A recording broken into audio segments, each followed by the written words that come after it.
y la multitud lo aprieta, ¿cómo hace una débil mujer para abrirse paso entre 5,000 y llegar y tocar el manto del Señor? Solo quiero que lo piense. Solo piense el momento, la circunstancia, y piense un poco en esa mujer. ¿Por qué? Habían personas normales. Habían personas normales como usted y como yo, que le tenían pánico a las multitudes y que sabían que abrirse paso en una multitud era casi imposible. Y le doy un ejemplo: Zaqueo. Zaqueo, cuando supo que ese mismo Jesús en medio de una multitud venía para Jericó, él no dijo yo voy a meterme entre la multitud hasta que toque al Señor. Dijo, no, a mí me matan allá. Yo me meto en esa multitud y me estripan. Yo mejor voy y me subo a un árbol sicómoro, 12, 15 metros de altura. Allá se subió Zaqueo. ¿Por qué Zaqueo se sube a 15 metros de altura? Porque Zaqueo sabe lo difícil que es estar cerca del Señor con esa multitud que lo rodea. Pero esta mujer dijo, yo no solo quiero estar cerca para mirarlo, yo quiero llegar hasta el punto de tocar su manto. Cuando uno mira eso, uno dice, y tanta gente que quiere ver hoy la gloria del Señor sin hacer nada, sin tener ninguna resolución, sin tener ninguna decisión, sin ponerle ningún empeño. ¿Cuántos no quieren el bautismo del Espíritu Santo? Que tanta falta lo necesitamos, nos hace. Pero todo el que quiere recibir el bautismo del Espíritu Santo lo pide una semana y se le acaba el mecho. Pero usted no ve gente pasando una semana en ayuno sin comer en toda la semana. Ay, no, me deshidrato, me muero de hambre. Pero si no hay una decisión, si no hay un deseo poderoso y requete poderoso que nos mueva, ¿cómo vamos a pretender tener las cosas sobrenaturales de Dios? No. Dice el hermano viejo en la iglesia, no, que me bautice si él quiere. Pero yo tomo con calma. Y hay algunos que el Señor tiene que bautizarlos con el Espíritu Santo dormidos. Porque así en vivo y a todo color, incrédulos como ellos solos. ¿Y qué tal que se cuele un demonio? ¿Y qué tal que hable lenguas por un espíritu por allá contrario? Señores, alabanza al que vive para siempre. Pero esta mujer dijo, hoy es el día. Yo no sé qué va a pasar, pero este cáncer que tengo por allá en el útero, en la matriz, yo no sé dónde el diablo habrá metido ese cáncer. Todos esos miomas que tengo sangrando, yo no sé qué va a pasar, pero hoy yo toco ese manto porque lo toco. Y la mujer se decidió y dijo, y si muero, pues muero en el intento. Este es su servidor. Hace más de 35, 38 años no podía ayunar. Que yo ayunaba hasta las 5 de la tarde y ya me estaba muriendo de la gastritis, de la úlcera, no sé qué diablos tendría en la barriga. Y no podía ayunar porque eso me cogía un ardor y comía algo y ¡bum!, vomité. Hasta que un día dije, ¿y hasta cuándo yo voy a estar así? Sin poder buscar a Dios como yo quiero. Voy a ayunar sin comer varios días. Si me muero, que me muero. Si se explota la úlcera, la gastritis, que se explote lo que se tenga que explotar. Pero yo voy a buscar a Dios. Y entré varios días. No sé si fueron 5 o 6 o 4, pero fueron muchos días para mí. Cuando yo salí del ayuno, ¿cuál sería mi sorpresa? Que no tenía nada de eso.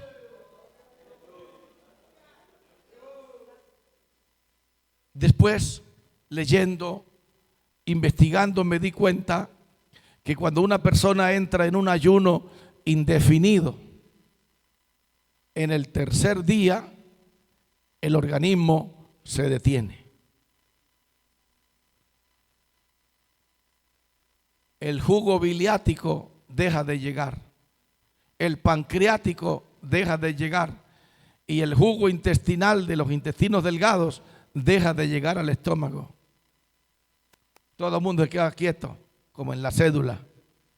Todos los órganos quedan en stand-by y dicen que desde ese día en adelante, cuando el cuerpo se queda así, entonces el mismo organismo comienza a comerse todo lo malo que tenga por dentro.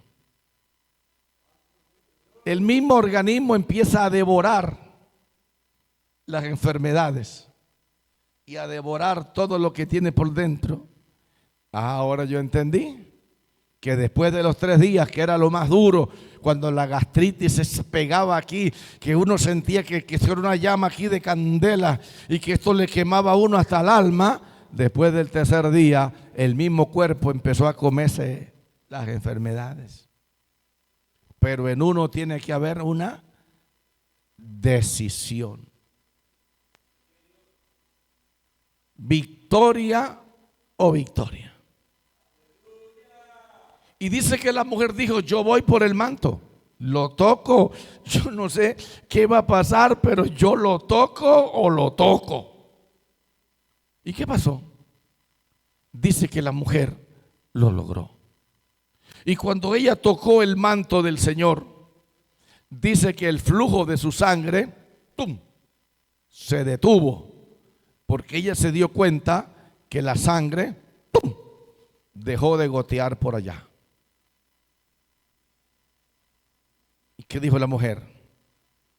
Me cambió la vida. Me cambió la vida. Me cambió la vida. Porque la decisión que tomé dio resultado. Y yo le hago una pregunta a la iglesia. ¿Y qué dice el Señor? Buscadme y viviréis. Yo le pregunto a todas las mujeres que tienen esposo inconverso, ¿cuántos días de ayuno usted ha hecho por su esposo inconverso? ¿Cuántas veces en el año el Señor la ha visto a usted todo el día en cualquier rincón clamando que los demonios se vayan de su esposo? Y me atrevo a pensar que ninguna. Que ninguna. Ni siquiera un solo día. Solas. Todo el día. Hasta las 6 de la tarde. Orando, cantando y leyendo la Biblia. Me atrevo a pensar que ninguna. Pero usted le pregunta, ¿usted desea que su esposo venga aquí al templo a alabar? ¡Ay, sí, yo sí! Y Dios le pregunta, ¿y qué estás haciendo para lograr eso? Y lo mismo con los esposos. Hay esposos consagrados donde su esposa no es evangélica, pero usted no ve nunca al esposo todo un día en el templo solo, desesperado, tirado en el piso, Señor, arregla mi matrimonio. Eso no se ve. Y yo pregunto, ¿cómo Dios va a obrar en nosotros si Él no nos ve ganas? Yo no sé de qué material Dios me hizo a mí, pero Dios me hizo de un material terco. Y cuando alguien me dice, no se puede, yo digo, yo creo que con el de arriba sí se puede. ¿Y cuántas personas se quieren divorciar? Porque ellos creen que lo más fácil es cambiar de marido, cambiar de mujer, que es mejor cambiar que arreglar, dicen algunas. Eso es mejor cambiar que arreglar. Ese marido ya no lo arregla nadie, mejor que toca cambiarlo por otro. Alabado el nombre del Señor. Un día dijo una dama, cuando le dijimos que iba a haber una renovación de votos, dijo, sí, pero con el mismo marido. Ah, qué aburrido. Alabado el nombre del Señor. Bueno, lo dijo en broma, yo no sé, pero es que de la abundancia del corazón habla la boca. Entonces, si Dios no ve que de verdad usted quiere y que hace lo que tenga que hacer para lograr lo que quiere lograr, ¿cómo usted va a esperar ver a Dios moverse en su vida? No puede. Dios tiene que verle una decisión. Y no necesita ser pastor, necesita ser un discípulo como usted, como lo es. Y usted va a ver a Dios moverse. Cuando esa mujer llegó y tocó y se abrió de una, dijo, ya logré lo que quería, ya me sané, y se sanó. Y luego empieza Dios a buscarla. ¿Quién me ha tocado? La multitud te aprieta, todo el mundo te toca, maestro. No, que ese cuento a mí no me entra por aquí. ¿Cómo se le ocurre? Así, ¿verdad? Que a mí todo el mundo me toca, pero es que la que me acaba de tocar es, aleluya, diferente. Ese toque que yo recibí no es un toque cualquiera. Ese toque que yo recibí no es un toque, aleluya, de los que ustedes me están dando aquí, que todo el mundo me aprieta. ¿Y por qué? Porque cuando ese toque me tocó, valga la redundancia, poder salió de mí.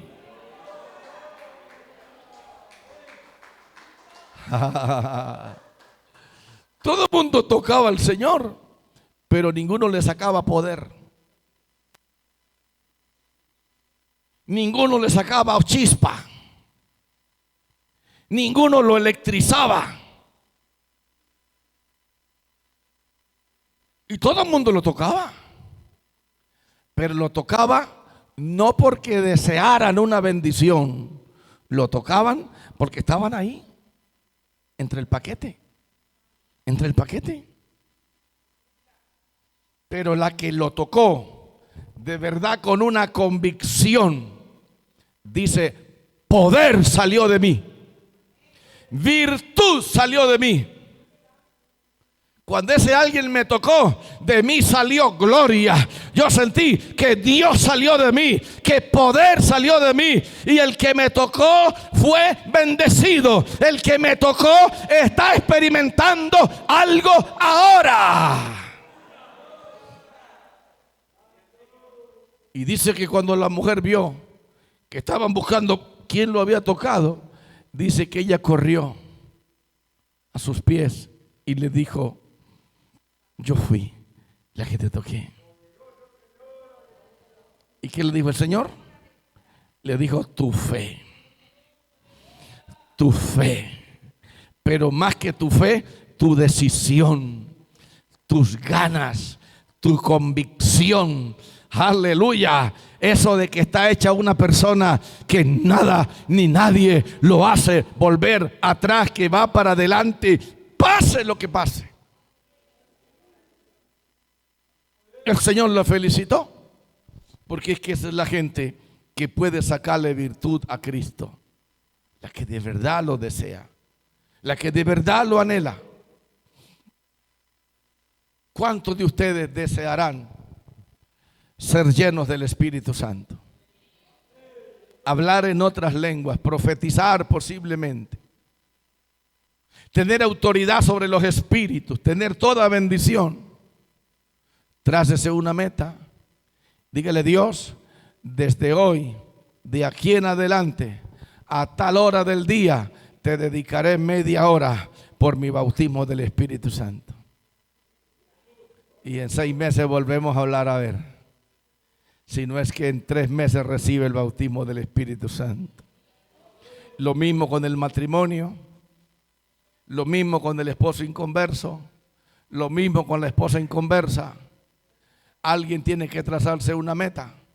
Ah, no, qué pereza, yo ayuno por mí, yo por mi marido. Oye, que ayune él, que se arrepienta, malío hijo del diablo ese.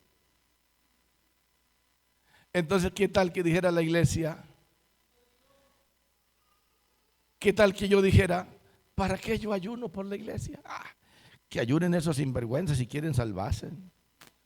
Eso no me exime a mí de hacer ayuno, de pasar un día o 2 o 3 o 5 o un mes o 2 o 3 meses todos los días ayunando por la iglesia. Porque yo no estoy hablándole cháchara. Yo lo he hecho meses clamando por ustedes. Algunos para que Dios los trajera y otros para que Dios los afirme. Y otros para que dejen la dureza esa que cargan encima. ¿Qué tal que una iglesia no tenga un pastor que ayune por ella? Si una iglesia no tiene dolientes, no pasa nada. El primer doliente de una congregación debe ser el ángel de la iglesia. Si una iglesia no tiene ángel que sea el doliente de la iglesia, nunca va a haber una iglesia preciosa. Van a haber un poco de gente murmuradora, chismosa, criticona, problemática, engreída, y al primer problema se van descarriados. Entonces un hogar, ¿quién debe sacar la cara por un hogar? El que primero conoció al Señor, al que primero alumbró el Señor. ¿No dice la Biblia que no debemos de poner la luz debajo del almud, sino en un lugar donde pueda ser visible? Pues yo creo que aquí hay hogares que ahora ya es tiempo de que todos estuvieran convertidos, pero necesitamos que ese hogar tenga dolientes. Necesitamos que, como a Saulo de Tarso, se nos caiga la escama de los ojos y podamos decir: ¿quién es el doliente en esta familia? ¿Quién puede decir quién es el doliente en su familia? Pues que yo.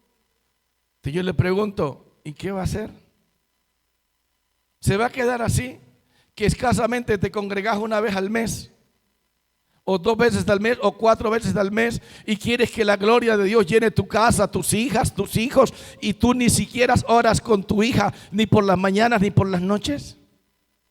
Tú dejas a tu hija hasta las 12, 1, 2 de la mañana viendo internet en tu casa, YouTube, y tú no te metes al cuarto a ver qué está mirando. Tú no lo haces.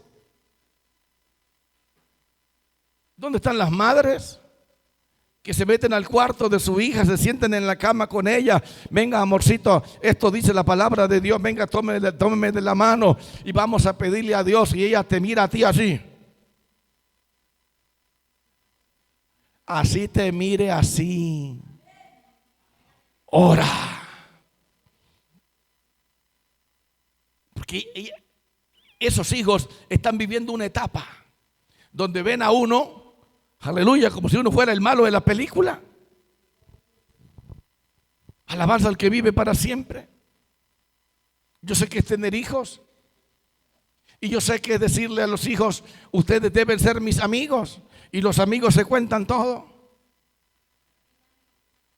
Pero un día uno de esos amiguitos míos me miraba y decía: qué desgracia ser hijo de pastor, qué desgracia. Cómo quisiera vivir debajo de un puente solo. Oiga, nuestro propio hijo deseaba vivir debajo de un puente y odiaba haber nacido en casa de un pastor. Y por eso dejó de ser nuestro hijo.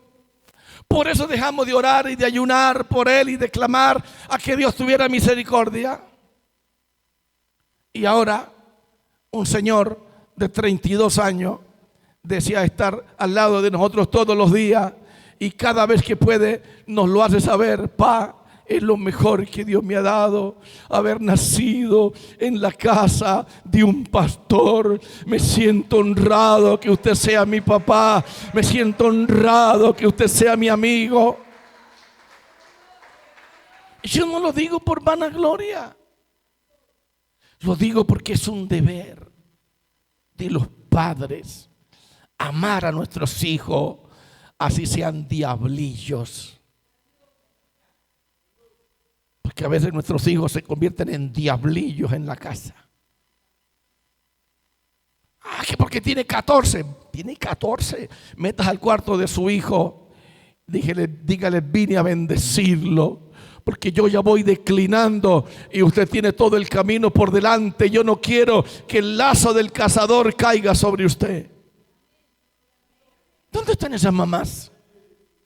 Brillan por su ausencia. La mamá viendo novelas por aquí y la hija en YouTube por allá. Y el niño encrispetado por allá. ¿Y usted qué está haciendo? Si un hogar no tiene dolientes, apague y vámonos. Si una congregación no tiene dolientes, apague y vámonos. ¿Sabía usted que si una congregación se arruina, el culpable siempre será el pastor? Así no lo asienta, es la verdad. La gente siempre dirá: esa iglesia se acabó por culpa del pastor. Aunque no siempre la culpa sea del pastor, o no toda la culpa sea del pastor. Pero si se pone bonita esa iglesia y todo es hermoso y todo es maravilloso y todo funciona, la gente que dice: wow, tremendo ministerio del pastor. Aunque no es el pastor el que tiene toda la bendición, es toda la iglesia que ha recibido y está practicando. Pero el pastor es la cabeza, para bien o para mal. Su hogar, Dios le va a exigir al de la lámpara, al de la luz, al que lleve la ¿qué? Al que tenga la lamparita. A ese es al que Dios le exige, al que lleva la lámpara. Y yo pregunto: ¿quién lleva la lámpara en su casa? Pues mi mujer y yo. Más fácil. Más fácil. Pero ¿cuántos padres son tan descuidados que aún a este momento ni siquiera saben en dónde están sus hijos? No saben. No saben. Y no me refiero a hijos mayores de edad, a hijos menores de edad. Alabanza al que vive para siempre. Entonces, amados hermanos, nosotros debemos ser consecuentes con lo que queremos. ¿Queremos ver la gloria de Dios? Nos toca buscar a Dios. La iglesia debe aprender a vernos a todos buscando a Dios. Yo, por ejemplo, soy una persona que yo no digo nada, pero yo analizo y yo observo. Y yo digo: bueno, ¿a cuántos de todos los que están aquí los he visto un día entero en el templo, solos, por ahí en un rincón? Y es que no recuerdo haber visto casi que ninguno. Aleluya. Yo digo, ¿esta gente de qué viven? De la cobertura mía. Y cuando se acabe mi oración, cuando se acaben mis ayunos, cuando se acaben mis lágrimas, ¿usted entonces qué va a hacer? Usted no puede depender de mis ayunos, no puede depender de mis oraciones, ni puede depender de mis lágrimas aquí en el altar. Usted no puede depender de eso. Métase en la cabeza que usted debe aprender a depender de Dios y al deseo de su alma, al deseo de buscarle, al deseo de estar en su presencia, al deseo de pasar 15, 20, 30, 1 hora, 2 horas, 3 horas a los pies del Señor. Por convicción, por deseo propio, por disposición propia. ¿Por qué? Porque el compromiso de Dios es con usted. Porque el programa de Dios es con usted. Santo el que vive para siempre. No he entrado ni siquiera al tema. Jesús estaba viviendo su última etapa. Y su última etapa era la más cruel. Por favor, vamos a verla. San Juan, capítulo 19. Jesús está viviendo la última etapa de su vida aquí en la tierra. Y era la más cruel, la más sanguinaria, la más aterradora. San Juan 19, 31. Por favor, si usted tiene en su cabeza la bendición de Dios, lea. Entonces los judíos, por cuanto era la preparación de la Pascua, a fin de que los cuerpos no quedasen en la cruz en el día de sábado, pues aquel día de sábado era de gran solemnidad, rogaron a Pilato que se le quebrasen las piernas y fuesen quitados de allí. Ahí está el Señor, está en la cruz, vivo. Un ladrón a la derecha, un ladrón a la izquierda, porque no hay dos derechas ni hay dos izquierdas. Alabado el nombre del Señor. Y en ese momento de la etapa de la más crueldad, por allá dijo el diablo, necesitamos que den la orden para que les partan las piernas. ¿Sabe qué significaba eso? Una persona clavada en la cruz, sus dos manos están así, sus pies más o menos así, y el clavo traspasando los pies así, pero todo el cuerpo, a pesar de que el dolor es aterrador, pero todo el cuerpo está descansado, porque el clavo por lo menos brinda un poco de descanso. Pero al quebrarle las piernas, ¿qué pasaba? Todo el resto del cuerpo se iba a ir abajo, y entonces venía la asfixia, no podrían respirar, se aceleraba la muerte y los quitaban de allí. Y en esa hora de tan terrible crueldad, ahí está el Señor. Y ahí están los dos ladrones. ¿Y qué dice la Biblia? Que llegaron los soldados, partieron las piernas de los dos ladrones, y los dos ladrones se fueron abajo. Y cuando fueron a partirle las piernas al Señor, lo miraron, lo tocaron. Y dijeron, no, este está muerto. Y si está muerto, ¿para qué le vamos a partir las piernas? Entonces un soldado de Roma agarró la lanza y ras, le traspasó el costado, le partió el corazón en dos para que saliera sangre, dice Juan, porque Juan fue el único de los 12 que estuvo ahí al lado de la cruz hasta que el Señor murió. Y dice Juan que cuando el soldado le traspasó con la lanza, dice que salió sangre. Y cuando terminó de salir sangre, dice salió agua.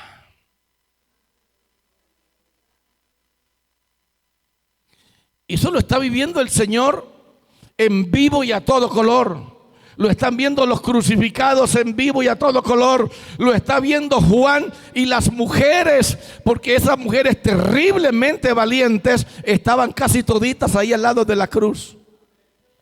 Los hombres por ninguna parte, solamente Juan. Es que los que llevan el nombre de Juan tienen una responsabilidad muy grande sobre su cabeza. Y es no fallar. Estar siempre ahí. Aleluya. Y cuando le quebraron las piernas a los 2 ladrones, no se las quebraron al Señor. ¿Pero por qué no se las quebraron? ¿Por qué no se las quebraron? Porque había una palabra. Había una palabra inspirada por el Espíritu Santo a un profeta que había dicho: no quebrarán hueso suyo. Aleluya. A Cristo no le quebraron ni un hueso, no porque el diablo no quisiera quebrárselo, porque el diablo mandó a que se los quebraran, pero cuando llegaron a quebrarle su hueso, aleluya, ya el Señor estaba muerto. Y no le quebraron los huesos porque había una palabra sobre él. Hay una palabra sobre esta iglesia. Hay una palabra sobre cada uno de ustedes. Y sobre esa palabra, aleluya, no puede imponerse nadie. Hay una palabra sobre mi vida. Hay una palabra sobre el pueblo de Dios. Y esa palabra se impondrá por encima de lo que sea. Alabanza al que vive para siempre. Veamos Zacarías. Por favor, un momento. Libro de Zacarías, capítulo 12, verso 10. Al que vive sea la gloria, y el que lo encuentre primero lo puede leer duro. Zacarías 12, 10.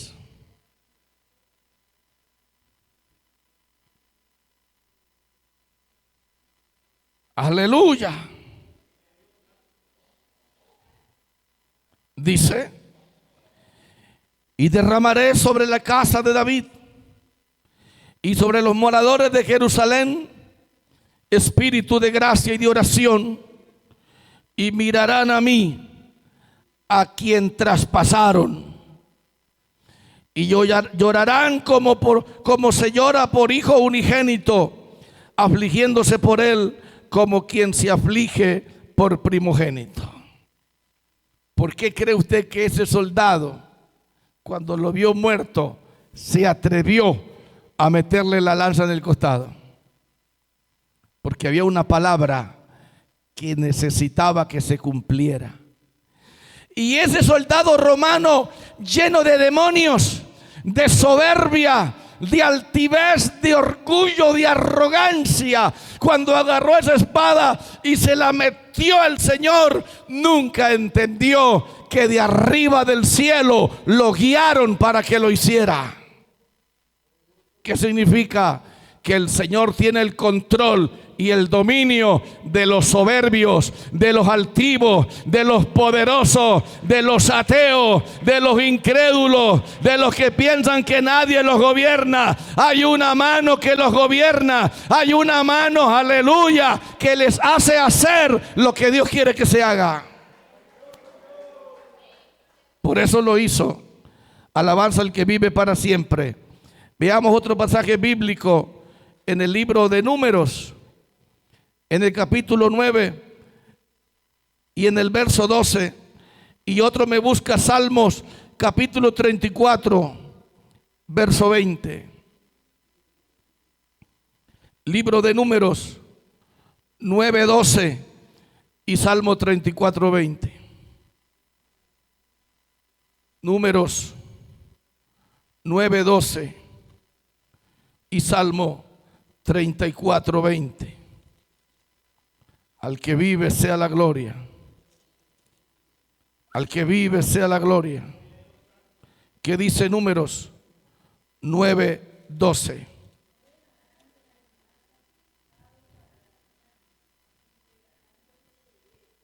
No se podía quebrar el hueso del Cordero de la Pascua.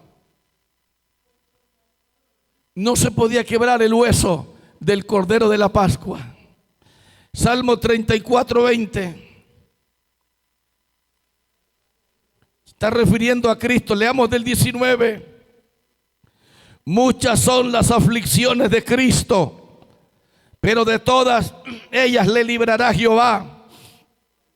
Él guardará todos sus huesos, ni uno de ellos será quebrantado. Ni un solo huesito de Cristo podía ser tocado. Ni uno solo. Ahora bien, el Señor está muerto, lo sepultan, pero al tercer día resucita. Y se oyó la noticia: el Señor no está en el sepulcro. ¿Cómo? El Señor no está en el sepulcro. ¿Cómo? Que el Señor no está en el sepulcro. Capítulo 19, verso 42 de Juan. Dice la Biblia: allí pues, por causa de la preparación de la Pascua, los judíos, y porque aquel sepulcro estaba cerca, pusieron a Jesús. ¿En dónde? En el sepulcro. El primer día de la semana, María Magdalena fue de mañana, siendo aún muy oscuro, al sepulcro, y vio quitada la piedra del sepulcro. Llegó esta mujer y vio que la piedra no estaba, la que tapaba el sepulcro del Señor. Entonces corrió y fue a Simón Pedro y al otro discípulo, o sea, a Juan, aquel al que amaba a Jesús, y les dijo: se han llevado del sepulcro al Señor y no sabemos dónde le han puesto. Y salieron Pedro y Juan y fueron al sepulcro e iban corriendo. Corrían los dos juntos, pero el otro discípulo corrió más aprisa que Pedro y llegó primero al sepulcro. Arranca Pedro y arranca Juan a correr hacia el sepulcro, pero dice que Juan corrió más que Pedro. Y en esa carrera que llevaba Juan, dice que llegó al sepulcro y hizo algo. Y es lo que quiero que entremos a estudiar en esta preciosa hora. Y dice en el verso 5: y bajándose a mirar, Juan llegó al sepulcro, se bajó a mirar, vio los lienzos puestos allí, pero no entró. Juan llegó al sepulcro, bajó, miró los lienzos, pero no entró en el sepulcro. ¿Quién no entró? Juan no entró. Pero más atrás venía el otro, y era Pedro.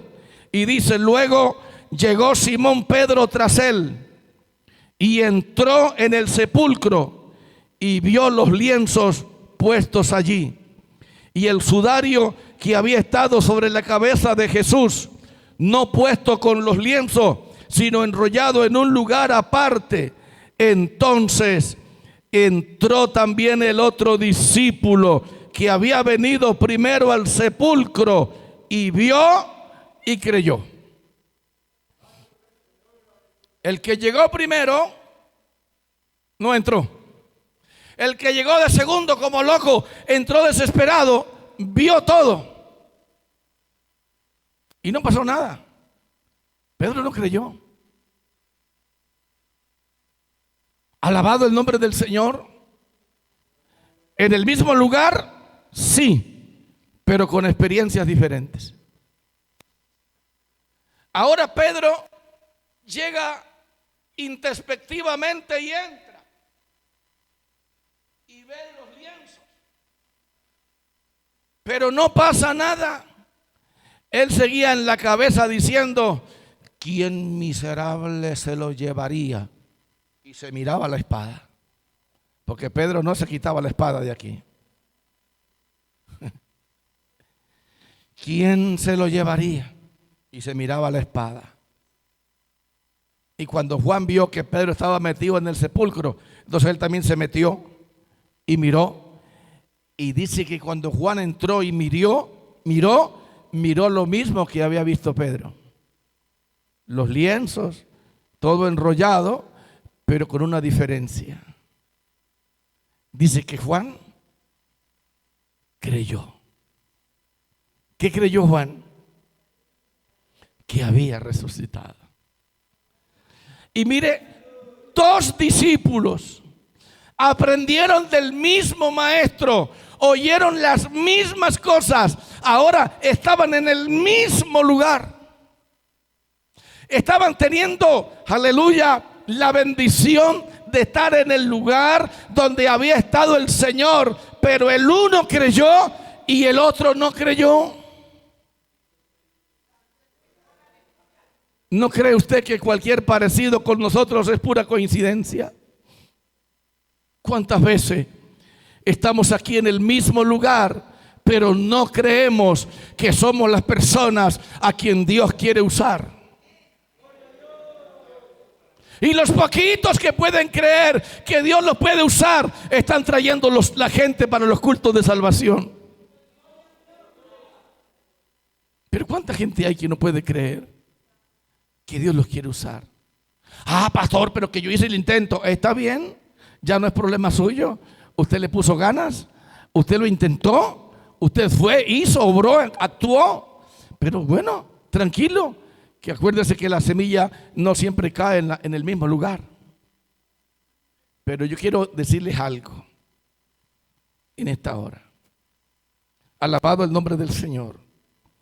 Estas 2 personas entraron al sepulcro, vieron lo mismo. Uno creyó y el otro todavía no podía creer. Alabanza al que vive para siempre. Y dice el verso 10: y volvieron los discípulos a los suyos. Pero ahí hay un problema, porque uno volvió creyendo y el otro no volvió creyendo. Pero eso no es lo que a mí me impacta. A mí me impacta lo que viene después. Alabanza al que vive para siempre. Y aquí es donde quiero que lleguemos, porque si Dios me lo permite, allí vamos a concluir. Al que vive sea la gloria. Estos se fueron. Los 2 hombres se fueron. El uno se fue creyendo y el otro se fue siendo el mismo. Dios no quiere que usted y yo nos vayamos de aquí, uno creyendo y el otro no creyendo. Alabado el que vive para siempre. Estaban en el mismo lugar, pero estaban teniendo experiencias diferentes. En el uno se produjo un cambio, en el uno se produjo una iluminación, en el uno se produjo una experiencia gloriosa. Pudo creer que el Señor estaba vivo. Y el otro, ¿quién sabe? Y aquí viene la palabra. Pero María estaba afuera llorando. ¿Fuera de dónde? Del sepulcro. Y es allí donde yo quiero que lleguemos. El primero llegó y no entró. El segundo llegó y entró y no pasó nada. Vio, pero no pasó nada. Entró el segundo, vio, pero pasó algo. Pudo creer. Pero había otro discípulo allá afuera. Y el que estaba afuera estaba llorando. Los dos que llegaron primero, en ellos no había lágrimas. En ellos no había quebranto. Llegaron. Uno creyó, otro no creyó, se fueron. Pero en el sepulcro afuera había otra, y esta otra estaba afuera y estaba llorando. Y aquí es donde yo quiero que usted, por favor, mire la palabra de Dios. Y se inclinó para mirar dentro del sepulcro. Mire, están en el mismo lugar. Los dos primeros entraron y ¿qué vieron? Y vieron lienzos. El sepulcro vacío.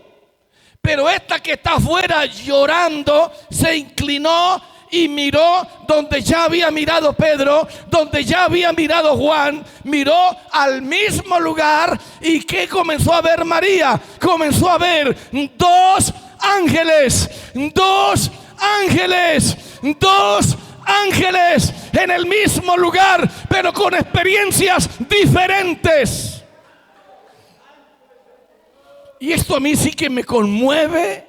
Alabado el nombre del Señor, porque los dos primeros que llegaron, que vieron un sepulcro vacío, que vieron lienzos, que vieron evidencia de que había estado ahí el Señor, pero la otra que estaba afuera llorando, que estaba afuera ministrando, que estaba afuera adorando, que estaba afuera, aleluya, quebrantado a su espíritu, quebrantada su alma, doblegada, humillada, cuando miró al mismo lugar, en el mismo lugar donde los primeros dos no vieron nada, ella está mirando dos ángeles, dos ángeles, dos ángeles.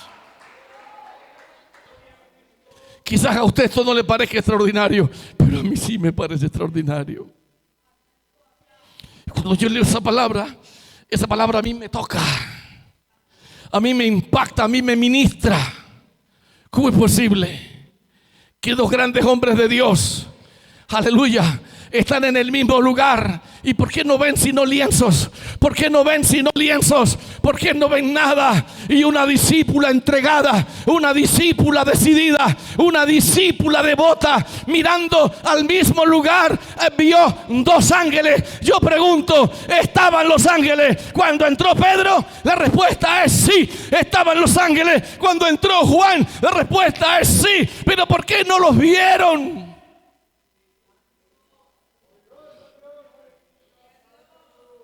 ¿Por qué no los vieron? Aleluya. Excelente pregunta. Excelente pregunta. Es que no es lo mismo pasar a adorar. Te adoro. Así. Te adoro. Te adoro. Uy, te adoro. Uy, no es lo mismo a entrar. Te adoro de verdad. No sé quién está aquí. No sé quién está aquí. Pero yo sé que tú estás aquí. Aleluya. Esa persona cuando salga de aquí sale nueva. Porque no vino a ver lienzos. Porque no vino a ver sepulcros vacíos. Aleluya. Vino a adorar. Vino a bendecir. Vino con un corazón dispuesto. Con un corazón quebrantado. Con un corazón, aleluya, solo para el Señor. Ella está viendo ángeles donde los otros no ven nada. Yo no sé usted qué está viendo mientras otros no ven nada. Yo no sé qué usted estará mirando donde otros no ven. Donde otros no ven. El quebrantado puede ver. El que está en el Espíritu puede ver. El que está en comunión con Dios puede ver. Aunque los demás no vean, pero usted puede ver.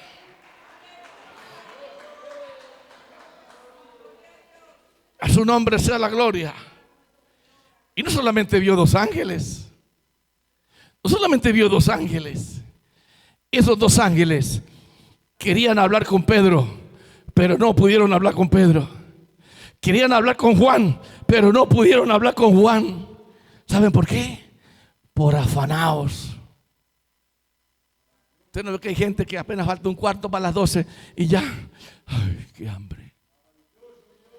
¿Qué hora se acabará esta cosa? Preocupada, porque el culto no se acaba. Alabado el nombre del Señor. ¿Y qué pasa con los afanosos? Cristo dice: no procures irte de su presencia.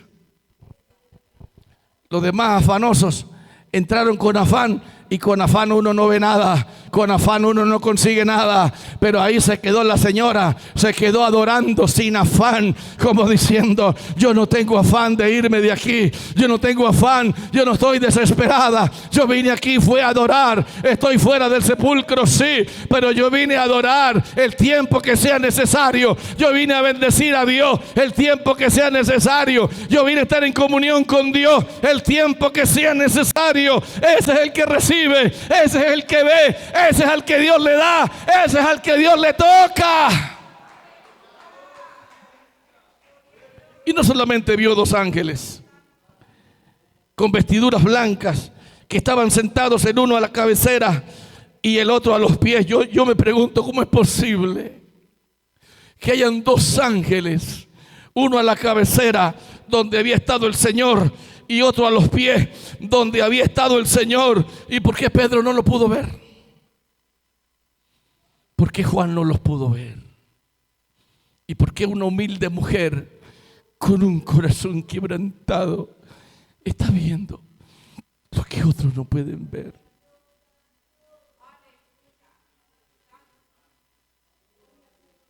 Aleluya.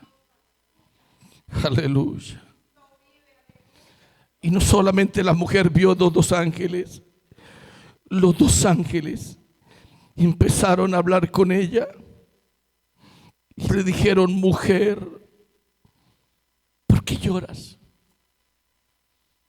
Si ya hemos visto a dos que entraron aquí y no lloraron. Ya hubieron dos que miraron para acá donde estábamos nosotros, no nos vieron, no estaban llorando. ¿Y usted por qué sí llora? ¿Por qué usted llora? ¿Por qué usted llora? La gente cree que llorar es malo. La gente cree que llorar es malo. Pero llorar a los pies del Señor no es malo.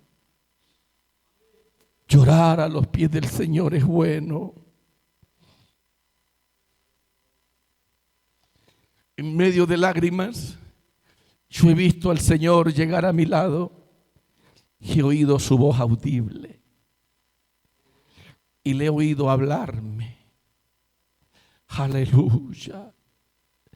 Yo hice un pacto con Dios hace muchos años, creo que más de 25 años. Y le dije: Dios, permíteme 3 cosas. No quiero más nada. Quiero como creyente. Quiero, Señor, siempre darte la gloria. Quiero que me permitas siempre andar humillado a tus pies. Y quiero que me permitas siempre tener lágrimas para ti.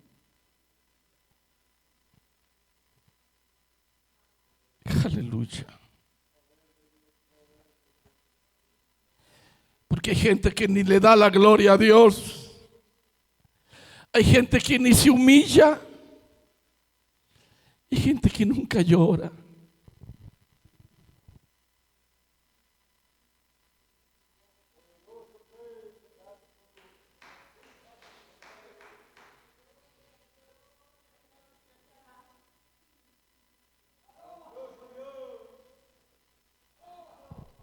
Yo no sé, pero yo no puedo concebir ser evangélico si uno no puede darle la gloria a Dios por todo.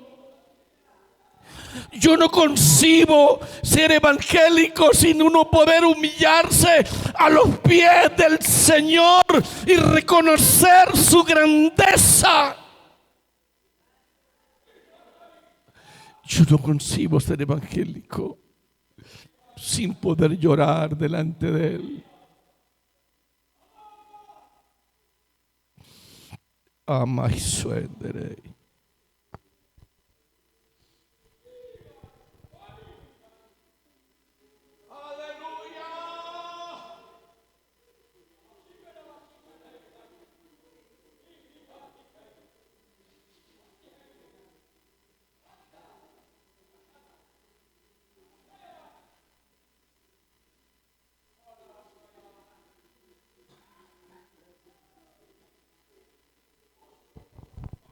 Adórelo.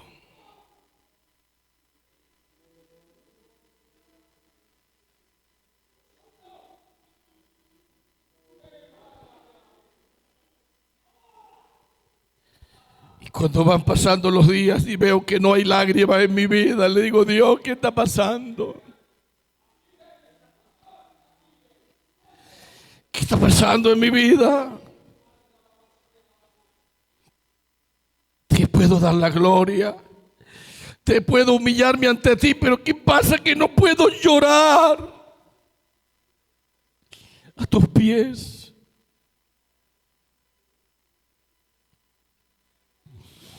Y entonces el Señor viene y me toca otra vez.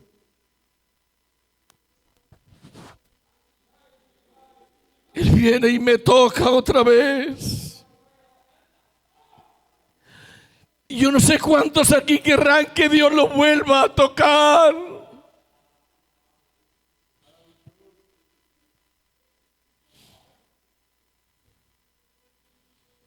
Yo no sé cuántos aquí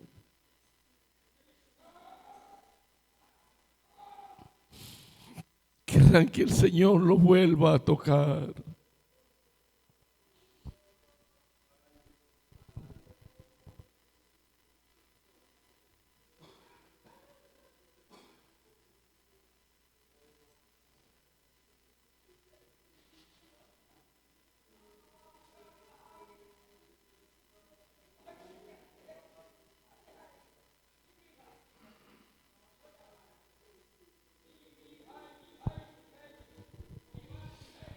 ¿Por qué lloras?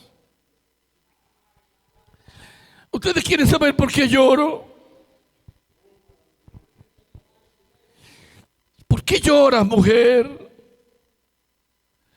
Yo lloro porque no veo aquí al que amo. Yo lloro porque no veo aquí al que cambió mi vida, al que me sacó 7 demonios que había dentro de mí.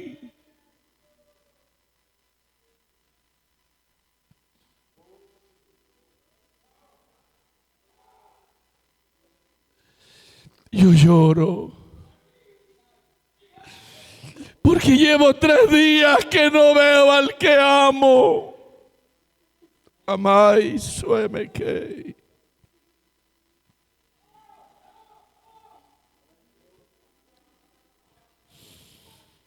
¿Cuántos días llevas que no ves al que amas? ¿Cuántos días llevas que no ves al que amas? Llevo 3 días que no veo al que amo.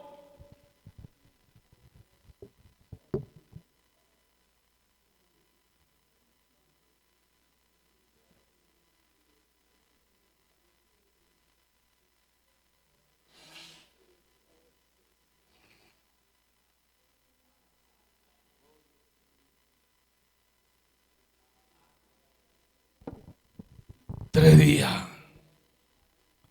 3 días. 3 días llevo que no veo al que yo amo. 3 días llevo que no lo veo. Oiga. Y llega el Señor y se puso detrás de María y le dijo: ¡María! Y cuando María lo volteó a mirar, dijo: ¡Raboni, maestro! Amasa.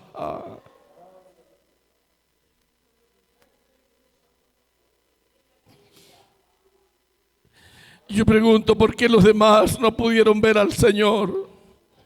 ¿Por qué los demás no pudieron ver ángeles? ¿Por qué los demás no podían ver la gloria de Dios? Aleluya, ¿por qué lo podía ver una mujer quebrantada, una mujer humillada, una mujer entregada, una mujer desesperada por su amado?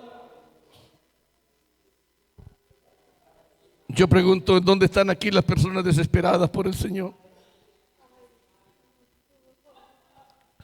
¿Dónde están aquí las personas desesperadas por el Señor? ¿Dónde están aquí las personas que dicen, Señor, si tú no me tocas, yo me muero? Si no me tocas, me muero.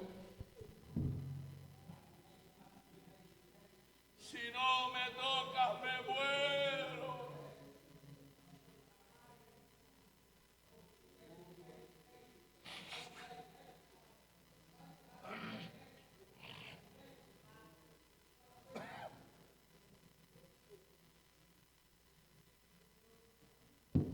¿Dónde están aquí los que de verdad quieren que Dios los toque?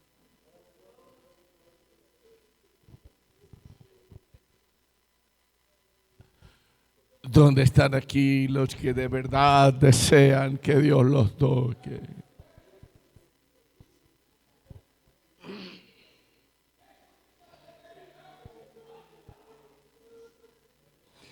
Los que de verdad quieren hacer un compromiso con Dios.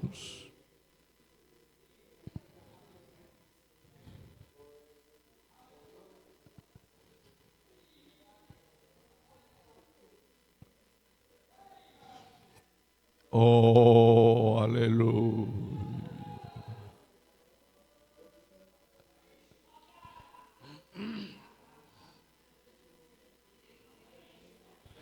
No te duela dejar lo que tengas que dejar. No te duela reprender lo que tengas que reprender.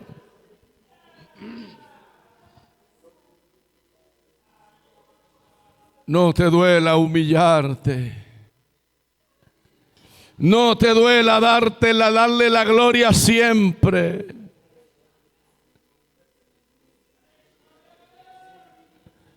No te duela renunciar al pecado.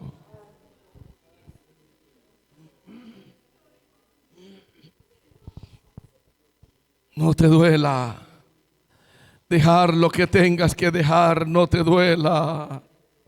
Extiéndele tus manos al amado.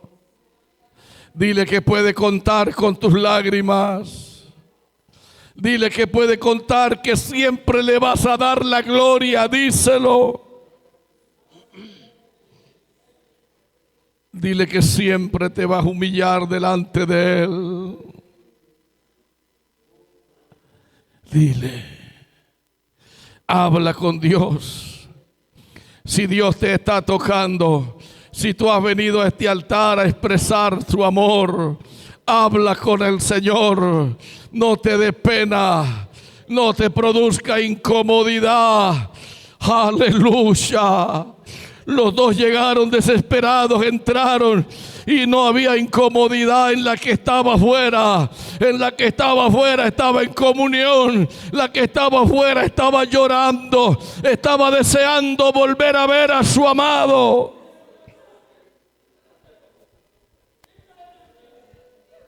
Desea,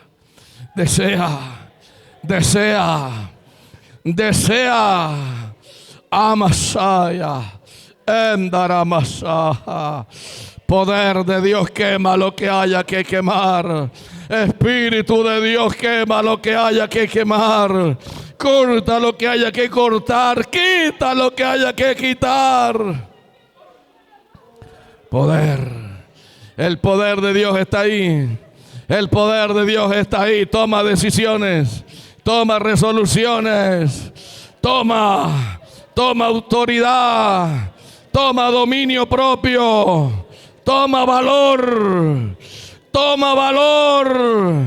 Hasta que toques al Señor. Hasta que lo toques. Hasta que lo toques. Hasta que lo toques. Cuando lo toques, la plaga se detiene. La plaga se va.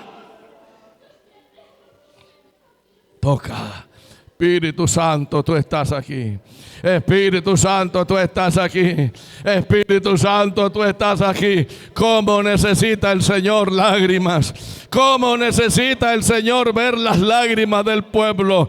¿Cómo necesita el Señor ver a un pueblo que le da la gloria? A un pueblo que se humilla. A un pueblo que puede llorar en su presencia. ¿Cómo busca el Señor un pueblo? Un pueblo que pueda ver la gloria, que pueda ver al Señor, que pueda oír su voz, que pueda crecer sin importar lo que la gente piense. Poder de Dios, poder de Dios, poder de Dios, poder de Dios, poder de Dios. Tú estás aquí, Señor. Tú estás aquí, Señor. Tú la trajiste con un propósito. Tú la tienes en este lugar con una finalidad. Su familia, Padre. Su familia, los suyos. Nombre de Jesús. Nombre de Jesús. Nombre de Jesús. Nombre de Jesús. En el nombre de Jesús. No se detenga tu mano. No se detenga tu mano, Señor. Siga haciendo. Siga haciendo lo que su mano se ha propuesto. En el nombre de Jesús, Padre. En el nombre de Jesús, Padre. En el nombre de Jesús de Nazaret. En el nombre de Jesús de Nazaret. En el nombre de Jesús de Nazaret. En el nombre de Jesús de Nazaret. Corta lo que haya que cortar. Quita lo que haya que quitar. Llévate lo que haya que llevarse. En el nombre de Jesús. En el nombre de Jesús. Como necesita el Señor. Como necesita el Señor. Mujeres y hombres que aprendan a llorar a sus pies, que aprendan a darle la gloria, que aprendan a andar humillados ante su presencia. El poder de Dios está en este lugar. El Espíritu de Dios está en este lugar. Vive, vive, vive. Aquí está el Señor, iglesia. Aquí está el Señor, iglesia. Aquí está el que te bendice. Aquí está el que toca tu vida. Aquí está el que sabe lo que tiene contigo. El que sabe lo que quiere contigo está aquí.